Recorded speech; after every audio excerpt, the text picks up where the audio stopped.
Hello, I'm taking indices today. Indices refers to numbers with powers. So if I have 5 raised to power 3, this 5 is known as the base, while the 3 is known as the exponent or the power. Exponent or the power. So without wasting time, let's take the laws of indices. The first law, I call it the zero power law. It says any number raised to power 0 equals to 1. So if I have 7 raised to power 0, it is 1. If I have 9 raised to power 0, it is 1. If I have 50 raised to power 0, it is 1. And if I have my name, Bestie, raised to power 0, it is also equals to 1. Then the second rule is the negative power law. It says any number raised to power a negative number is equals to 1 over the number raised to power the power without the negative sign, which means if I have 5 raised to power minus 3, it is as good as saying 1 over 5 raised to power 3. Do you understand? If I have 5 raised to power minus 1, then it is 1 over 5 raised to power 1, which is as good as 1 over 5. The third law, product and division of numbers with same base. Let's take the product first. If I have a raised to power x multiplied by a raised to power y. So far the bases are a and a, then I have the product to be a x plus y. Very simple. Just bring a symbol a to represent both, then add the powers. If I have for division a raised to power x divided by a raised to power y, then I'm going to have a raised to power x minus y. The fourth law I call it the double exponent law. It says if I have something like this, a raised to power x, then the same is having y. Then I'm having double exponent. This is as good as saying a raised to power xy. Given an example, if I have 2 raised to power 3, then raised to power 2, then this is as good as saying 2 raised to power 3 times 2, which is 2 raised to power 6. The fifth, which I call the fractional exponent law, says if I have a number raised to power x over y, that is a fractional power, then the denominator of the power becomes the root, while the numerator becomes the power. For example, if I have 8 raised to power 2 over 3, then I'm going to have this to be equals to the third root of 8, or the cube root of 8 raised to power 2.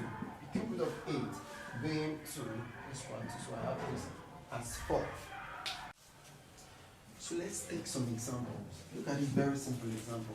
We have to simplify this. The very simple thing to do first is to cancel this with this to have 2. So I'm having 2x squared, x raised to power 4 over x squared, then x raised to power 3. Take a look at this. This is x squared and x raised to power 4. So going by our third rule, x squared, x raised to power 4, they have the same base. So it is as good as saying 2x squared plus 4 over, then this becomes 2 times 3. Then I have 2x raised to power 6 over x raised to power 6. This cancels this. My answer becomes 2. Take a look at this example. 243 raised to power minus 2 over 5. Very simple. All I need to do is go to my second law, which is the negative power law, which says any number with a negative power can be taken down, then the negative power removed. So I have 1 over 2, 4, 3 raised to power 2 over 5. So going to the fifth law, that is the fractional power law. I have 1 over 2, 4, 3. The 5 becoming the root. Fifth root of 243 raised to power 2. The fifth root of 243, that is, which number will I multiply 5 times to give me 243? That is 1 over 3 raised to power 2. So my final answer is 1 over 9. If you look at my third example, it looks quite long, but very simple. I have 3. Then I choose to change this sign to this. And I can decide to bring out the number to become 3 times 4 over 6 into p raised to power 6 over p raised to power 3. So I have this here 1, this here 2, then 2 cancel to 4 to give me 2. So I have 2 into, look at numbers with the same base dividing each other. So I have p 6 minus 3. So I'm going to have 2p raised to power 3. Very simple. My third example is very interesting. I'm going to teach you how to not be stingy.